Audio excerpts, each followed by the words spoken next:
become like better marketers and really thinking through this big picture strategic, what are we trying to do? Who are we? Who's our target audience? How do these channels work into it rather than which channel sends me the most so I can push more of my immediate budget into that? And if you don't do that, you will strangle the funnel, which basically means you're just going to rely too much on what you see. Hey guys, welcome to the DM Happy Hour podcast. Today is a very special episode. We have an amazing guest today. He is someone that I very much look up to. I recently read his book. I'm pretty obsessed with it. I recommend it to everyone. This is Kirk Williams from ZATO. He is the owner of ZATO PPC, a world-class PPC agency specializing in e-commerce brands, and author of Ponderings of a PPC Professional, a book that I have right here. Do you want to add anything else to that? No, I think you covered it. Thanks for having me on the show. Yeah, excited to be here.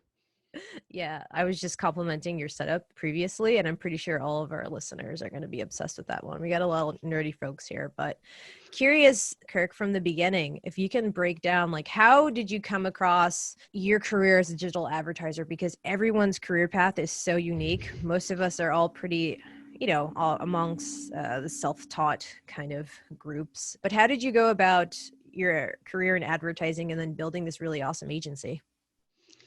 Yeah, so like most people that I have met in paid search, PPC, I did not start in marketing or really in business. So that seems to be a common thread. I've seen a lot of people of transplants, which is kind of cool.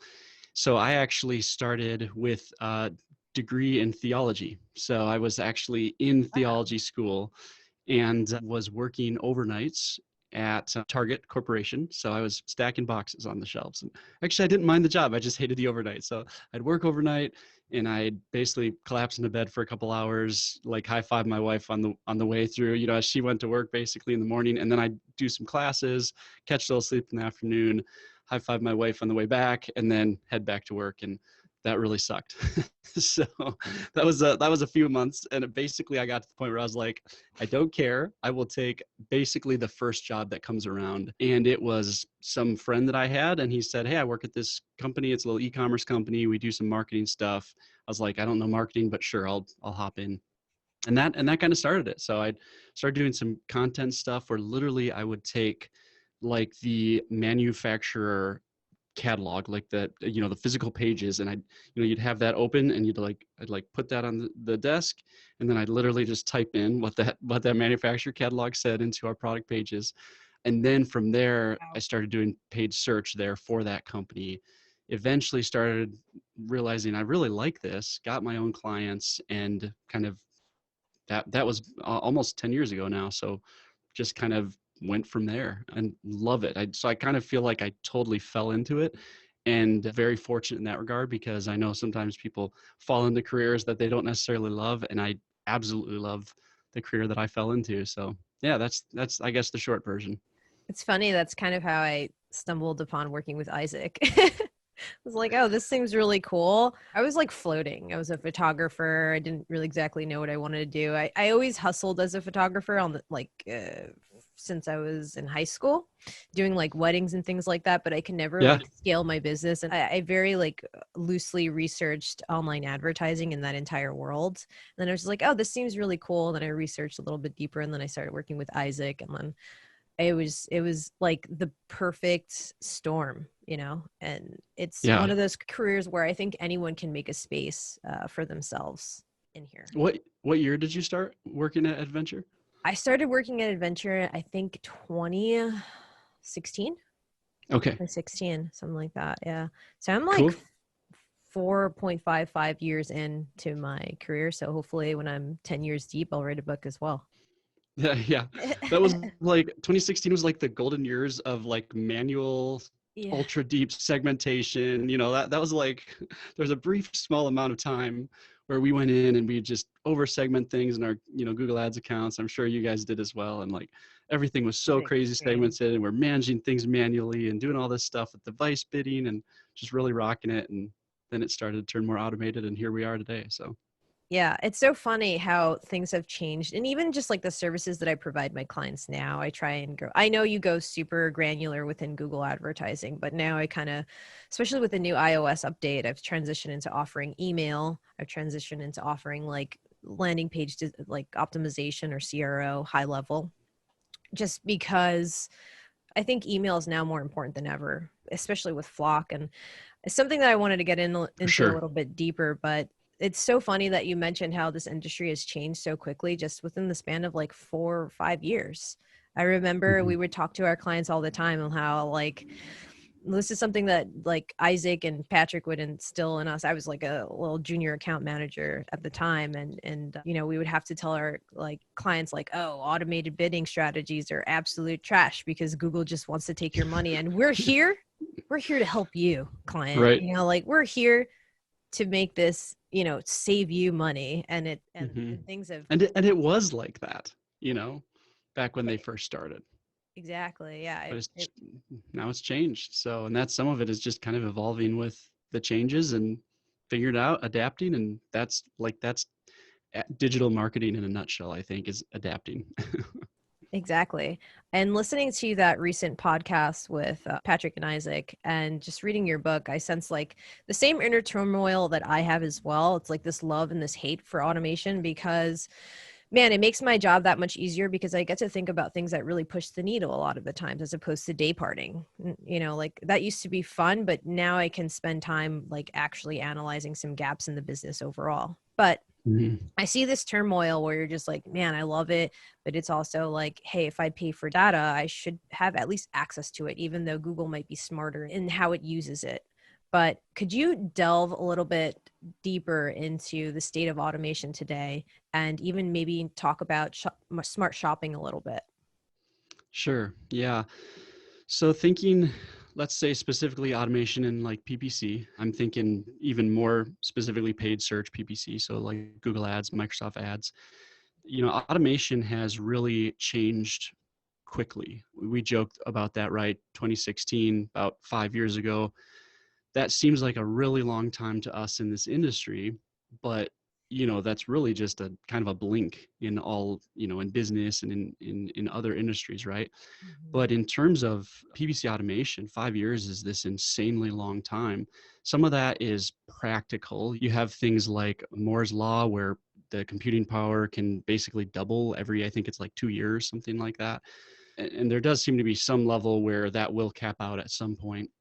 But so you have some just very practical things like that, of basically like machines that are built to learn. That's why it's called machine learning. These algorithms, they're not simply built to just do tasks that you tell them to. They're taught to actually do those tasks and learn how to do those tasks even better and teach themselves. And so there's some level where these machines that are sent in these algorithms that are created and sent off to do these tasks, yeah, after 5 years, they're going to be a lot better than they used to be at doing that task. That's okay, right? But I think that is kind of a high level look at, I think, rethinking and thinking through automation, machine learning. If someone is still really tied into doing a lot of stuff manually and making changes and stuff manually in their campaigns, some of that is just practically understanding how it works, and that, yeah, we are getting to the point where it's just better. Patrick in his book, I love his book, Join or Die. Yeah. Fantastic book. I was just talking to someone on Twitter the other day because they asked, hey, Okay. does your book go real deep into like automation and stuff? I'm like, not really. That's not really, it's not a technical book like that, but like go read Patrick's book, Join or Die, because he does. Fred Valais as well. Fred Yeah. Valais used to work at Google. He has that Digital Marketing and AI World book. Those are two great books for someone who really does want to think through and understand automation better. So I think there's some level where PPCers, especially like us who have been doing it long enough to kind of remember those days of more manual editing, sometimes it's a little bit harder for us to embrace automation, sometimes in part because maybe we saw that we could beat it back then, sometimes because there's probably, and I think this is somewhat of a healthy fear. I've talked about this in other ways too, with the platforms. I believe the platforms have their own certain rights in that. I respect them as their own businesses, things like that.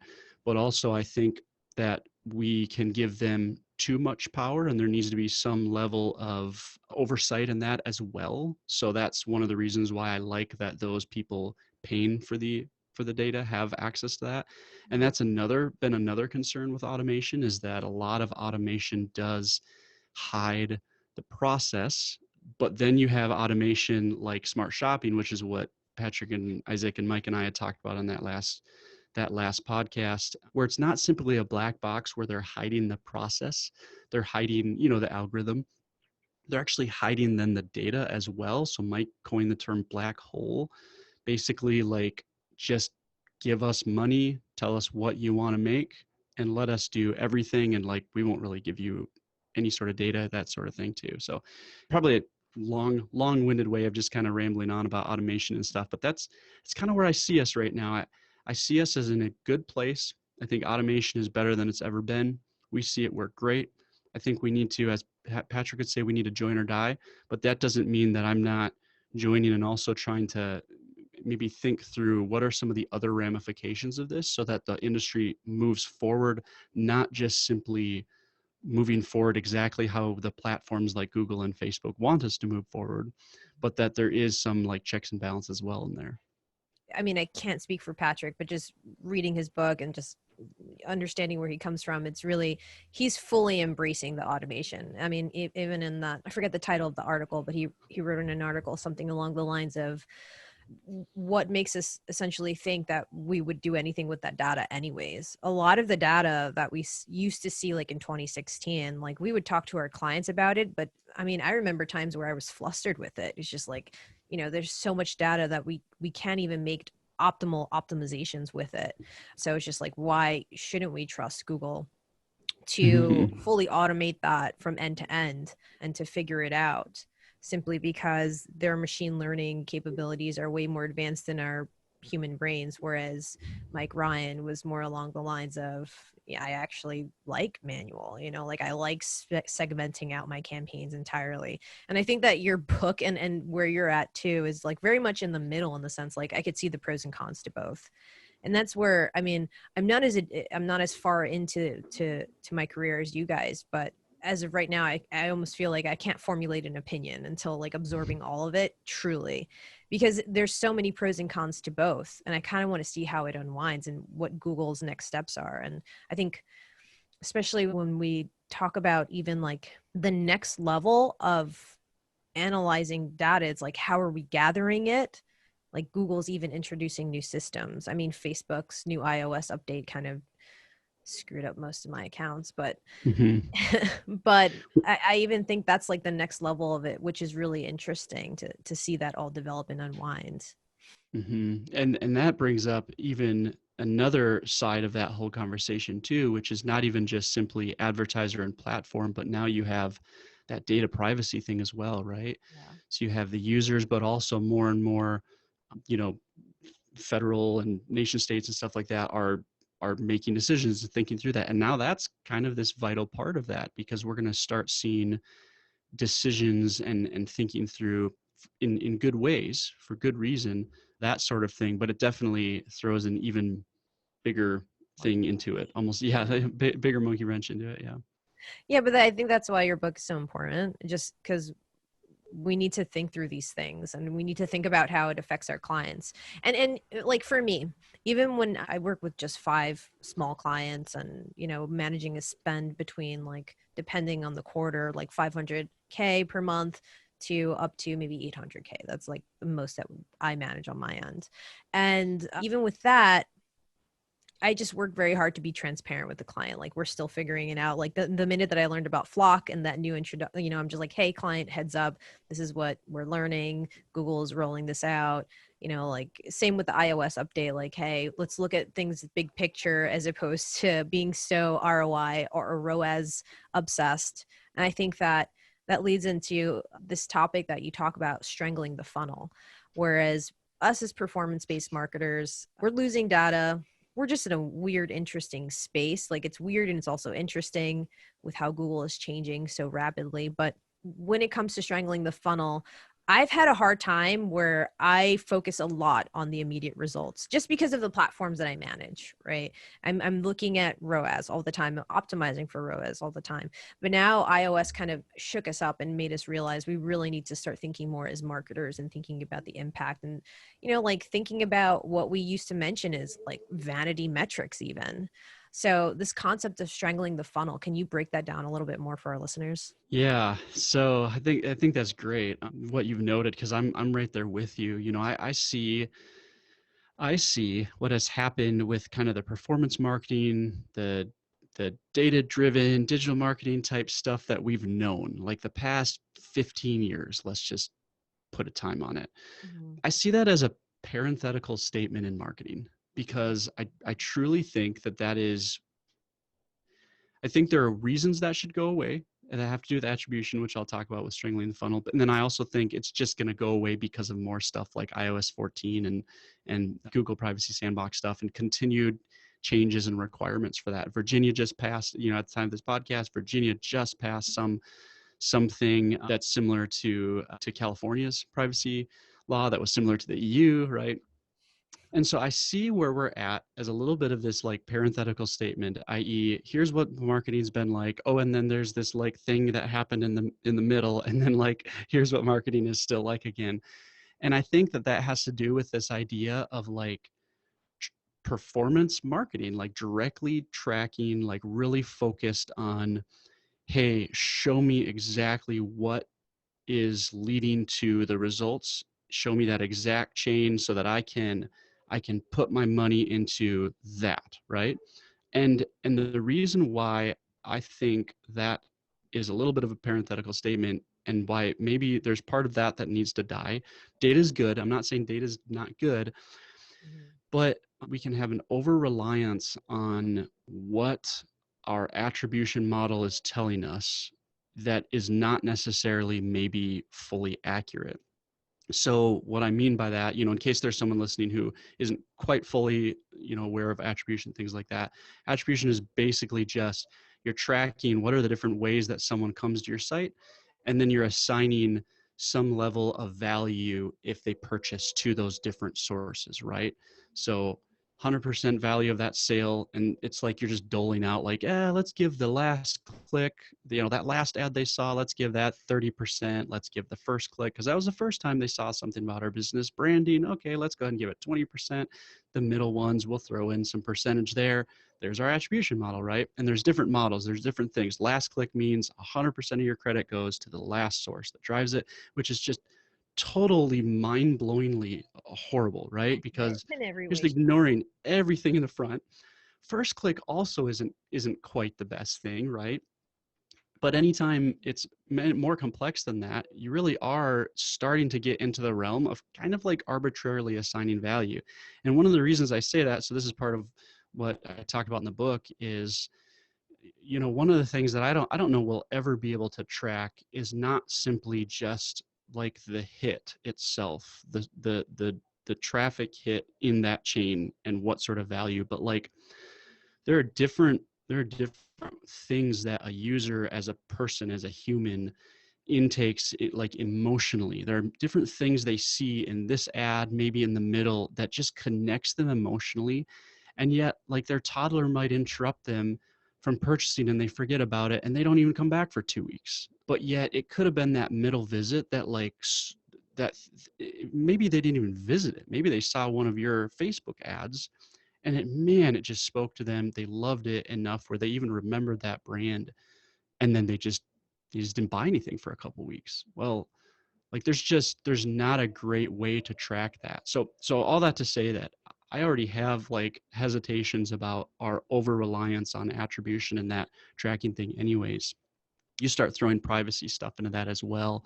More and more of those traffic hits are going to become untrackable. Dark, they're going to become dark. So they're either going to completely stop that and almost create like two separate traffic chains, or they're just totally not even, there's things like dark social net already that's been for a while, that someone could see something shared, really made an impact, and you don't even know that's happening, right?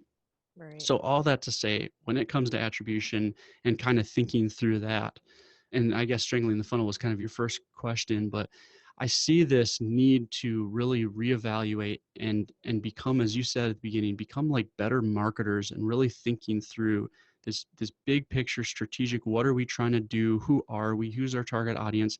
How do these channels work into it, rather than which channel sends me the most so I can push more of my immediate budget into that. Mhm. And if you don't do that, you will strangle the funnel, which basically means you're just going to rely too much on what you see is sending in your analytics, is sending all of your sales. And you're going to throw all of your money into that. And you're not even going to realize, like TikTok, Facebook, Instagram, we're like starting all of your sales. And because of iOS 14 and stuff, you're seeing a big drop off there. And so you're shifting all your budget away from Facebook, because iOS 14 like shows that, oh my goodness, no one's converting. And Mhm.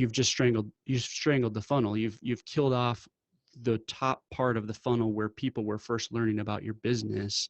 And you think that you're investing budget towards the bottom end, when you're not realizing that's all a necessary part of the sales process. So probably way too long, but as you can tell, I get excited about this stuff. I think it's important. So that's what I No, think about that. I completely agree. I think I forget if we were recording or not before. We were talking about, or I mentioned something along the lines where we get super like hyper obsessed with just more conversion based, or like transaction conversions, or just transactions as a whole and revenue as a whole, where we just entirely forget the importance of brand awareness campaigns. Even though, I mean, I've shit on them my whole career, but sometimes depending on how you run them and depending on the objective and all that stuff, they can be extremely effective if you tie them in with a bottom of the funnel objective, like remarketing. That's what remarketing is for, right? And you can And have bad brand awareness campaigns too. Like that's maybe part of what we would see and say, hey, that's no, like we should be cautious about dumping too much money into that display campaign or whatever, because like it's not a good brand awareness campaign. So we need to be intelligent of that too. Yeah. And I think, you write in your book, and this is how most advertisers just even break up their overall campaign strategy, is through like that AIDA funnel, like the buyer's funnel, right? I learned that through Brad Geddes, the GOAT, just top of funnel, middle of funnel, bottom of the funnel. And we kind of get obsessed with even those tofu, mofu, like these words, but we don't understand that we're just using these as a acronym or some kind of, as an example for breaking down the overall buyer's journey, the overall, like, is outside of our platforms, just from awareness all the way to the sale. And that's always multiple touch points, especially when it's online. So I find all of this very interesting, is what I'm trying to say. I think that it's made me a stronger marketer, just to understand things from a sales perspective, or just understanding behavioral psychology as a whole, and then tying all of these more digital marketing terms to them. I think a lot of people just see the digital marketing terms and they don't see like the layers and layers of thought behind it. So I completely agree. I'm on board for all of that. So with attribution though, I would love to get your insights into Google transitioning into this new tracking system called FLoC, where, from what I understand, Google is no longer tracking the individual, but instead placing them into cohorts. What are your learnings about it, and what do you think about it so far? Yeah. So this is one of those times where after we record this podcast in a year and I listen back, I'm hoping that I'm not totally wrong, because you know how these new release sometimes are. You look into it and you do the best you can to learn it, and then you just keep learning on it. So all that to caveat with, what I say might not necessarily be correct. So definitely, if you're listening, like, also do your own research and learning. What I understand about the changes that they've made. So as I was looking on Twitter and kind of investigating this, and I have a friend who's just a really brilliant data geek guy. So go follow him, Simon Polton. He works at W Promote. S Polton on Twitter. So he's a great follow, because he really he's one of those weirdos who likes this stuff, right? The deep technical data stuff Gives that, me so that much he's like, anxiety. yeah. Like he's just like, yeah, it's not just that he's like, okay, I probably better figure this out, but like he's like, man, I love this stuff, right? Which is awesome. We need That people is like that. awesome. Yeah. And so, he's a great guy, good friend. And so I was asking him questions and saw him kind of communicating with other people, and it was interesting because as I saw the people that I would consider to be like, again, the geeks, like the ones who really know the stuff, the tracking and privacy and stuff, Mm-hmm. they all were talking about this announcement like it was just kind of nothing. One of them used the term a nothing burger of an announcement. And I was like, A what's nothing burger? right? A nothing burger. Cause I was like, geez, this seems like a huge deal. And like, it was picked up by all of these huge media outlets and stuff, right? Google's Yeah. no longer tracking the user, things like that. And like, the more that I looked into it, the more I kind of understood what they were saying. And I kind of agree with them. So my understanding is this is only about third-party cookies. It's not touching first-party cookies, which means your Google Analytics and your Google Ads, the gtag.js, those are both first-party. Mm-hmm. So this is not going to impact remarketing. It's not going to impact like really anything that us advertisers are doing in that regard if it's utilizing those tags because they're first party, right? So right there, all of a sudden, Great it's to kind of know. like, oh, okay, like, Fine. oh, geez. So we can still pretty much do business as usual with Google Ads. Even like remarketing is business as usual for the most part. Mm-hmm. And what it's impacting are these third party cookies, but also, and this is where I start to not quite know exactly what it is, but my understanding is it will be different audiences and stuff that Google is looking at, affinity audiences, things like that. But that is where what they will do, instead of utilizing that data, they will use those cohorts. So that's what FLoC is, the federated learning of cohorts, and it's Sounds like a used. space federation, like something I heard from like Rick and It Morty. does. Yeah. I'm like, That totally does. You're right. Oh, that would have been a great joke to have in my video. That's awesome. I put no Yeah, comments. it's totally a space thing. Yeah. So now my brain is going on like, oh Like man, all the cool things that like thinking of this like Captain Kirk and his like, oh, that would have been great. no, Google is Next time, coming for us again. next time. Anyways, Next time. so yeah, and that is where then it lumps in those users into these cohorts where it's not tracking them individually, but so it is tracking them. So you're like labeled in your whatever it might be, your demographic or your affinity. So they're no longer gonna. I think they did commit to no longer tracking your browser searches as well. I believe. I think. So all that to say, by the time that rolls out, I'm pretty convinced that those cohorts are also going to be fairly accurate, if you will, for the most part, Mhm. which means users will still see personalized ads for the most part, according to their cohort or through like remarketing and first party advertiser stuff. Mhm. And so they're still going to see that. Us advertisers will still pretty much be able to advertise as we have been on Google. So I think that's where I kind of got to the point where I was like, oh, yeah, I don't know if that announcement was actually that big of a thing. So I guess it is a nothing burger. I maybe. I was reading it before like this call, and then after the video you put out, I was like reading about it, and I was just like, oh my god, isn't this going to completely screw up remarketing? And then the fact that it's only relates to Chrome, I was like, how is that going to relate to everything else, like Safari? I guess it really isn't as big as I thought it was right before this call. Yeah. Well, no, that's Screw me everything too. up. No, me too, especially the remarketing thing. I mean, I was basically like, oh my goodness, like is remarketing over, right? And then, yeah, starting to ask around and start to understand the release. Because in classic googly form, like I went back and read it after I kind of understood a little better, and it is not inaccurate. Like it does communicate it, but it doesn't really answer any of those questions well that literally all of us have. So maybe that release could have been better as well. So That's kind of just Google's thing. That's what they do. it worked as a PR play because they got a lot of media outlets to be like, whoa, Google's no longer tracking users, To protect which is privacy. almost like not true. So I mean, in a way it's protecting the individual as opposed to, like, but even still, from what I understand, we also have to trust that Google's going to do that, because we don't understand how that even works. It's all in theory, essentially, right? Yeah. Because Google And would they're still still have doing that it with individual first party. Right. Right. All right. I guess it is a whatever burger. Oh, that's I, interesting. I mean, that was part of it, is like Google's still doing literally all of that through first party stuff, analytics and ads. So, okay. I, I don't know. Yeah. I mean, on the other hand, to not be too hard on them though, I absolutely love the fact that, yeah, I think they're cleaning up the third party cookie issue, which I am happy about that in that sense. I don't love that.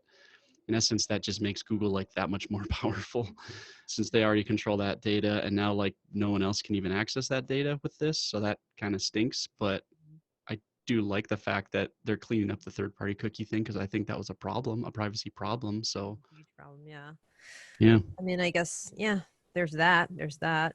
I have a question for you related to smart shopping. Your entire agency really focuses on e-commerce. So with me, smart shopping, I love it. As of recent, I used to be very anti smart shopping and just like stick to my Me too. the whole bid and catch and bid strategy with by Frederick Valleys, and I was obsessed with that for a while, and that used to be like my my trick that I pulled out my sleeves for the client, like, hey, we can now target based on queries with shopping. Look how Mm-hmm. intelligent I am. But I can't really Yep. do that anymore. I hate that smart shopping doesn't show us any search term data. I absolutely hate it. I don't know what advertiser doesn't hate it. Every time I talk to a Google rep, they say that they're working on it. But when it comes to smart shopping, and you have this really great course on Udemy that I skimmed over not too long ago. When it comes to smart shopping, how do you go about optimizing it? Or a better question would be, what are the main optimizations that you make when it comes to a smart shopping campaign, since it seems so automated? Yeah.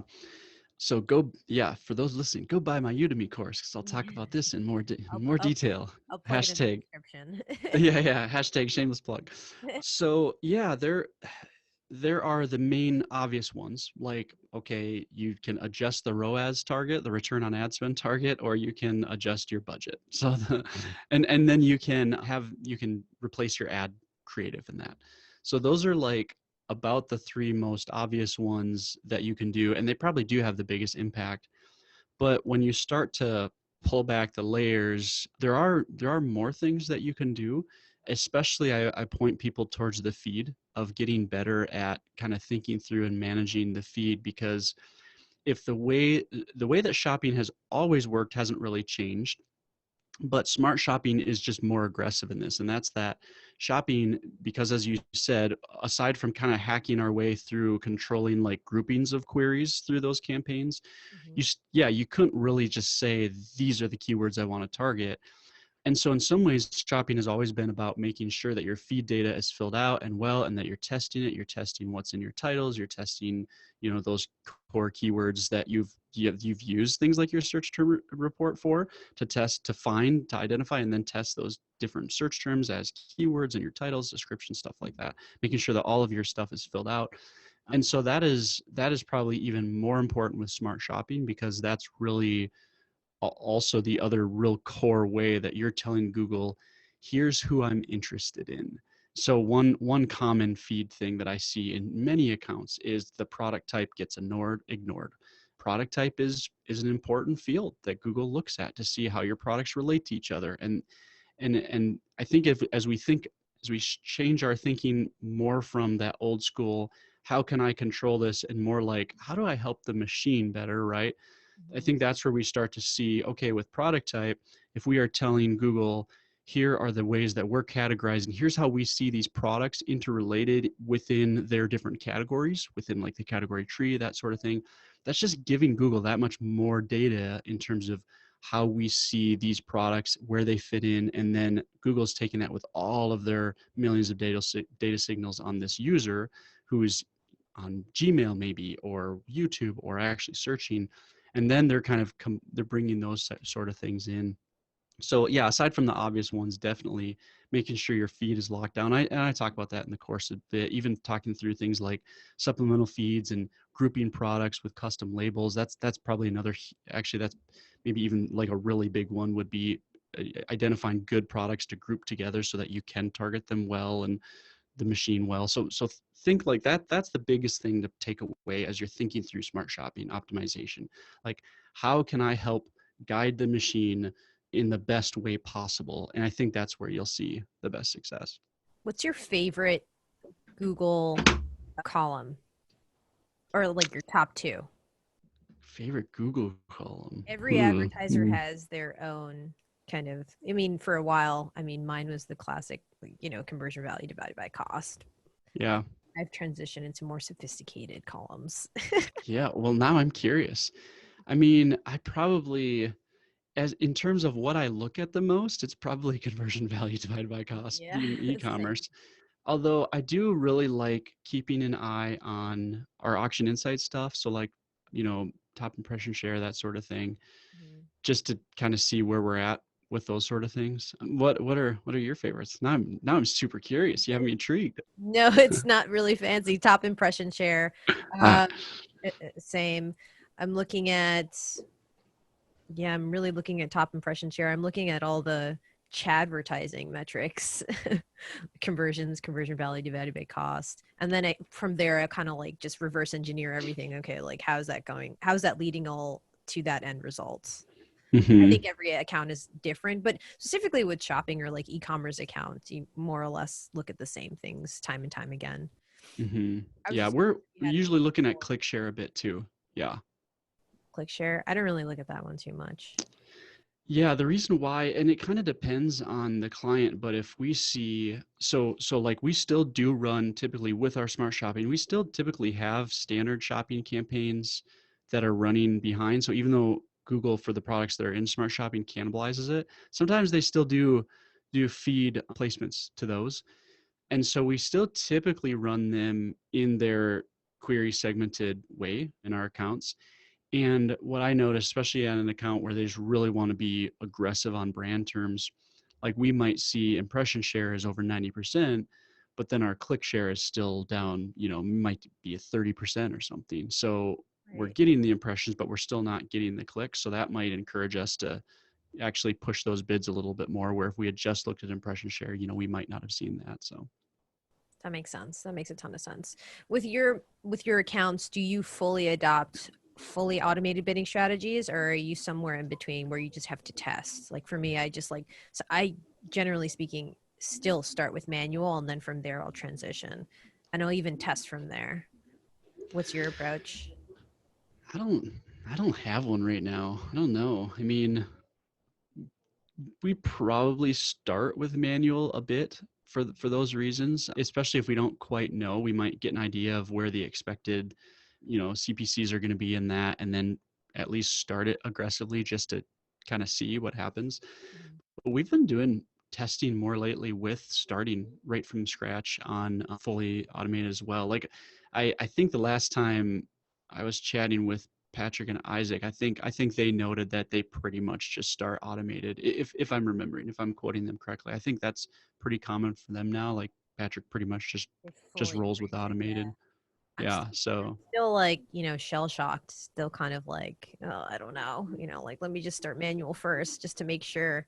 But I think eventually, probably in a year from now, we're just gonna fully just transition out into manual. A lot of advertisers are saying or making very smart speculations that Google will eventually transition out of keyword bidding. And I know that you have an affinity for keyword bidding since there's a whole chapter in the book on just your love for keyword bidding and how amazing it is, which I have an affinity for as well. But I think as Facebook gains more market share, since they're mainly audience based targeting, and Google's adapting more and more of that, especially like a lot of my accounts, I find my DSA, like dynamic search ad campaigns, are performing a lot better than just regular standard search campaigns. And even like even with smart shopping, and even YouTube advertising is performing well, targeting certain channels and in-market audiences. And these are something that I've completely neglected probably 3 years ago, but now it's killing it. Do you think Google will eventually shut out the keyword? Yeah, I don't know. I mean, based on where they have been going, I would I would think yes. They've changed a little bit recently too, though. So Ginny Marvin, one of my friends, Ginny Marvin from like SMX and stuff. So she was That's search engine awesome. land editor. Yeah. And so I've gotten to know her through that. So go to the conferences and that. She just got hired as the Google Ads like product liaison to like advertisers and stuff, which I think is like one of the coolest moves that Google has ever done, in my opinion, because I think she's going to do a great job kind of both. She might need to say some hard things to us advertisers about automation and join or die. And then I think that she understands where we're coming from as well and can communicate internally. So I just, and then you look at things like how they rolled out the phrase match, broad match Oh modified yeah. changes as well, which was Yeah. very detailed, and they're making sure people understand that. That's very different than the recent, the past rollouts the last couple of years, where they basically were just like, screw you guys, like this is what it is. Take your medicine. And anyway, so all that to say that in some ways I'm a little curious to see if Google becomes a little bit more willing again to listen to advertisers like they did in the old days, unlike the last couple of years. That being said, I have, like, if I wrote the book right now, I think I'd probably have some different, just at least thoughts about certain things. And the keyword chapter is one for me that I'm like, again, in the process of just thinking. And there's a couple reasons for that. So I still like the keyword. I still think there's a lot of awesome aspects to the keyword being something that like an individual is communicating to you that they're interested about right now at this moment.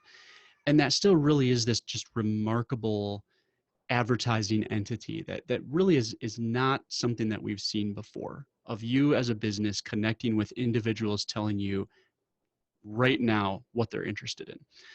What's changing though with the keyword is, and I'm still looking for some data on this, so some of this is my own theory, but I think as I look at our clients and what we manage, we are starting to see more mid to high funnel keywords driving more of our sales and traffic than we saw in the past. We used to see more. Is that what you're seeing too? Yeah, broad match keywords are killing it for me. And I notice that I mean, in certain accounts, I don't even have to pair it with a negative keyword list. Sometimes it's so super targeted.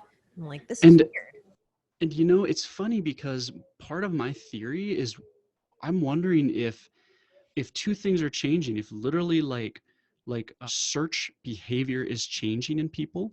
So like and that's paired with Google's search, like they just are constantly figuring out how to have better results, serve better results, personalized results, right? And I wonder if those two things together, like, and I've caught that in myself. Like I don't type in long tail stuff. Are you kidding me? Like I hop in and type like two words, and then like Google does a pretty good job of figuring out what I need already, right?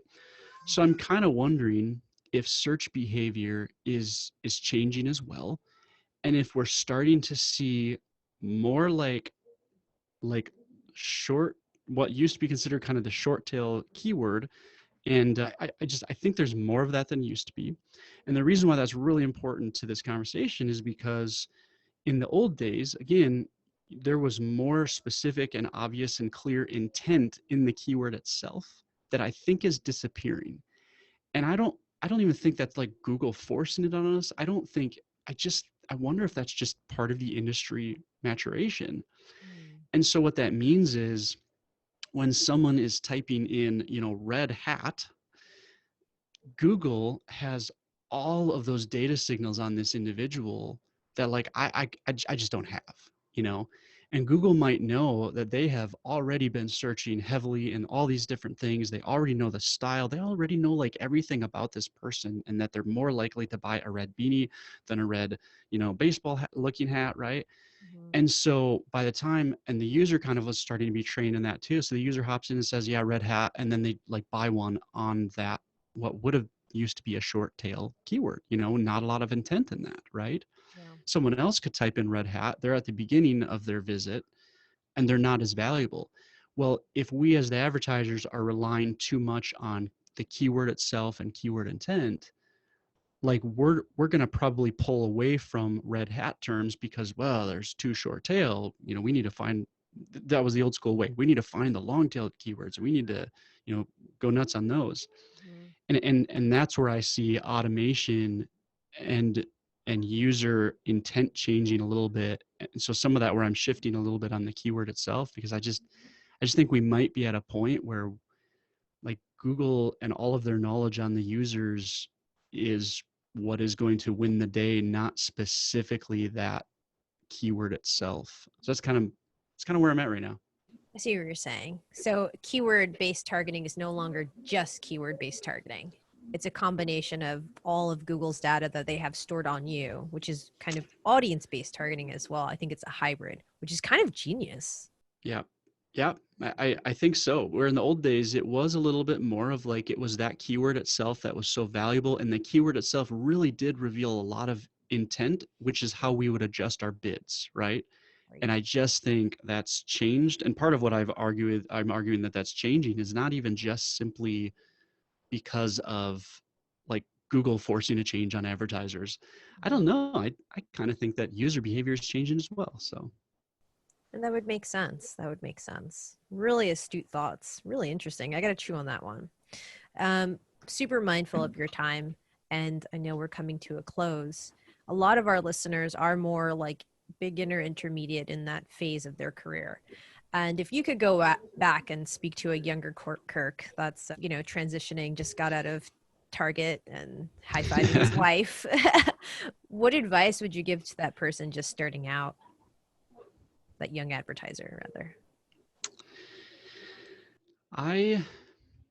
I would like to understand marketing better, and I would have liked. I mean, I'm thankful for my path, and it is what it was. But this goes back to what we talked about in the beginning of the podcast episode, where I think the person who really understands how to help a business identify who their target audience is, how to communicate and that offer to them at where they're at and the different stages of the funnel, and how to think through all of that stuff, how to differentiate them from those around them, all that stuff. Like, it's kind of like, in some ways it's like marketing 101, but I think performance-driven advertisers probably need a little bit more of that. And so if someone is interested in getting into Google Ads, I think I'd say read some like old school marketing type stuff. Claude Hopkins has this, I think it's a book called Scientific Advertising. I think it was written before 1900, or it was like early 1900s. It is an old book, and it's just a remarkable book. Like stuff like that, where they talk about the psychology of marketing, things like that, like learn that stuff. So sure, then as you're learning how to adjust bids and how the Google automation stuff works, I think that'll make you a better marketer in general and more valuable. I agree. Any plugs? Additionally, your smart shopping campaign that is available on Udemy. Any additional plugs that you want to throw in? Yeah, I mean, you can look up what we do as an agency. We're at ZATOmarketing.com. Like Cynthia said, we focus primarily on e-commerce businesses, do a lot of Google shopping stuff, and we'd love to help you if we can. So.